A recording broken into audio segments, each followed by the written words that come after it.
What if the very thing that's keeping everything stuck is that the focus has been in the wrong place all along? What if all the visualizing, all the affirming, all the hoping, waiting, scripting, and even the letting go was still subtly tied to one idea, that something outside must change so peace can finally come inside? And what if that's the exact reason it hasn't worked? Because here's a truth that flips everything. Manifestation isn't about getting anything. It's about embodying the version of self who no longer feels incomplete. And in that state, there's nothing to chase. There's no emptiness left to fill. The irony is this: most people are trying to manifest love, attention, closure, reunion, clarity, thinking that when that thing finally shows up, the pain will stop, the mind will settle, the heart will rest. But what really happens is that the craving becomes the cage, and the search becomes the signal that says, I'm still not whole. And as long as that's the vibration being offered, more of that same experience repeats: longing, reaching, wondering, waiting. But everything begins to shift the moment the story changes from how do I get this thing to come back to who do I become now that I know I don't need it. That's when the frequency realigns. That's when inner power rises. That's when peace becomes the baseline. And from there, life reflects something very different. Not because the outside got better, but because the self became whole enough to no longer feel dependent on anything beyond its own center. The moment the focus turns outward and attaches peace to a condition, whether it's a call, a message, a gesture, or a return, something important gets lost. And that is the understanding that inner stability was never supposed to be tied to external confirmation. And yet, it's easy to fall into that space, a space where thoughts spin around what went wrong, what could have been done differently, what might still happen if only certain things change. But in that space, the state of being remains rooted in lack, in waiting, in the subtle belief that something is still missing. And this is where the loop begins, because manifestation doesn't respond to words or effort or intention alone. It responds to the feeling behind it, the identity it stems from. And when the identity is still quietly saying, I need something out there to fix something in here, then what keeps getting created is more of that same experience, more longing, more separation, more waiting for the outside to validate the inside. This creates a trap that feels like it's moving forward, because all the tools are being used, but in reality, the state hasn't shifted. It's still coming from the place of not having. And as long as the inner dialogue is still focused on a specific outcome as the source of peace, joy, or worthiness, the deeper transformation can't fully begin. The turning point arrives when the question changes. Instead of asking, how do I make this happen? The new question becomes, what version of me is free, whole, peaceful, regardless of whether this changes or not? And this isn't about pretending not to care. It's about discovering that care and attachment aren't the same thing. It's possible to hold love in the heart without handing over one's power. It's possible to feel desire without becoming desperate. And most importantly, it's possible to remember that the version of self who no longer waits for someone else to create the feeling of being loved, that version is the one who's truly aligned with the power to create anything. There's a deep illusion that lives at the root of most heartbreak and disappointment, the belief that a certain person, experience, or outcome was the source of the happiness once felt. It's easy to look back and think, that moment, that connection, that spark, that's what made everything feel alive. But what if that aliveness wasn't coming from something external at all? What if it was coming from within, a part of the self that, for a moment, felt seen, felt open, felt free to express and connect without fear or hesitation? And when that external thing faded, what was truly missed wasn't the person or the moment itself, but the version of self that was accessed during that time, a version that felt whole, vibrant, worthy, and deeply present. The mind tries to recreate that by chasing the thing that appeared to bring it out, not realizing that it was always inside, just waiting for permission to be felt again. The journey back home begins not by trying to win anything back, but by asking, how can I give myself that feeling again without needing it to come from someone else? Because the truth is, the external was never the answer, it was just the mirror showing what was already there, what was always possible. And when that mirror disappeared, the fear was that the feeling would disappear too. But the moment power is reclaimed and identity is no longer tied to what someone else did or didn't do, what they said or didn't say, something amazing happens. The self starts to become the source again. That's when peace returns, not because circumstances changed, but because the story did. And when the story becomes one of inner wholeness, the world outside starts to mirror that back in ways that feel stable, safe, and deeply aligned. It's easy to say, I don't need anything, but it's another thing entirely to live from the truth of that, because deep down, most people are still secretly hoping something will shift outside.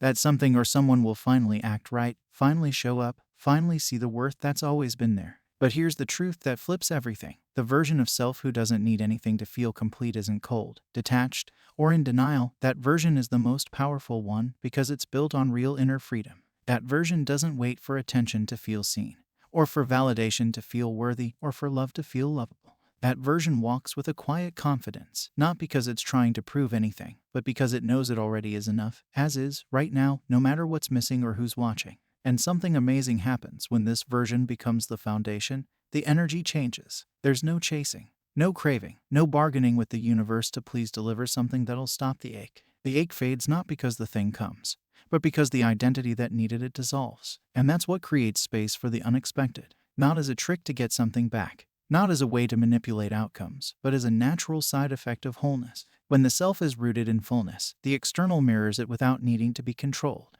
The shift isn't about forcing oneself to stop wanting something. Desire is natural. But it's about softening the grip, detaching the sense of self-worth from whether or not something arrives. It's about realizing that the desire for love, connection, or recognition doesn't mean something's wrong. It just means something beautiful is trying to be remembered within, not out there. And when that inner remembering takes place, when the identity rises beyond lack and need, the old version fades, the one that begged, waited, doubted, questioned, obsessed. In its place stands a version that doesn't wait anymore, because peace is no longer dependent on anything lining up, and love is no longer something to earn. It becomes something to be. The reason most people get stuck is not because they don't understand manifestation, or because they're doing something wrong on the surface. It's because the story they're telling themselves underneath all the techniques is still built on unworthiness, on fear, on the idea that someone else has the final say in how they feel. The affirmations may sound positive, but if the inner narrative is still whispering doubts, still repeating old wounds, still reliving past rejection or failure,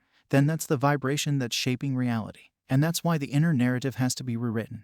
Not just once, but over and over again until the new story feels more true than the old one ever did. Because when the mind keeps going back to what happened, what was lost, what should have gone differently, it creates a state that can't fully receive the new. The self stays entangled in the past, reacting to a version of life that doesn't even exist anymore. But the moment the story begins to shift, from victim to creator, from not enough to already whole, the frequency changes. And this isn't about pretending the pain didn't happen.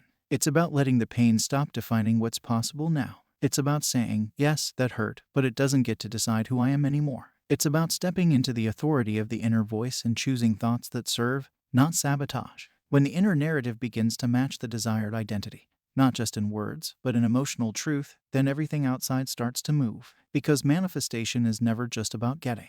It's always been about becoming. And becoming starts with believing in a different version of self, one that doesn't carry the old story of rejection, of being overlooked, of not being enough, of needing proof to feel loved. That story has already played out. It's tired, it's heavy, it's familiar but suffocating. And now is the moment to choose something different. Not because someone else suddenly treated the self better, but because the self decided to treat itself differently first. It's easy to get caught in trying to shift thoughts and monitor emotions, to stay positive and hopeful. But real manifestation doesn't come from mentally forcing good vibes. It comes from fully embodying the state of already having.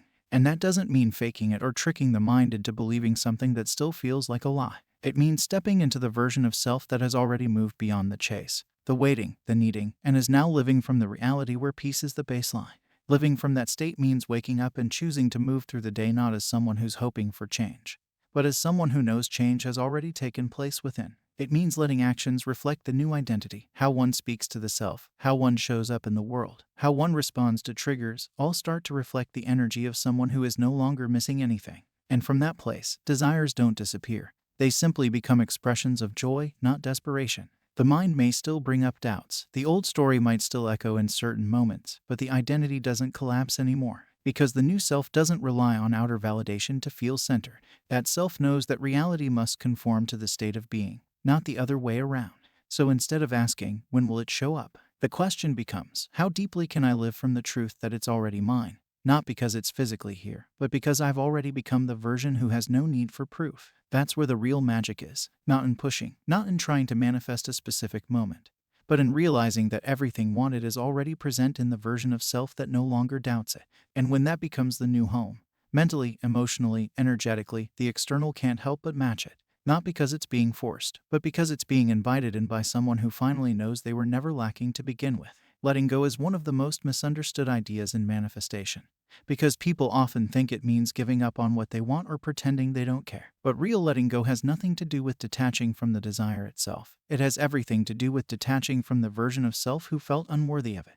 It's not about surrendering the vision. It's about surrendering the attachment to being the one who needs it so badly in order to feel whole. And that kind of letting go isn't passive. It's the most powerful decision someone can make, to walk forward not as the one who's waiting, but as the one who has already received something far greater: peace, presence, self-respect, and alignment with their true power. Because the moment the need fades, the magnetic pull rises, not in a manipulative way, not as a trick to get something back, but as a natural result of becoming the version of self who doesn't carry the weight of lack anymore. That version doesn't chase love, it radiates it. It doesn't beg for attention, it attracts it by being deeply grounded in its own enoughness. It doesn't shrink or question or overthink. It simply exists in a frequency that says, I already am all the things I used to try and find in someone else. And when that becomes real, not just an idea, but a lived state, the entire world begins to shift in response. The conversations feel different. The energy in the body changes. The mind no longer obsesses over every sign or delay. There's an ease, a softness, a quiet knowing that whatever unfolds will be a reflection of this new foundation,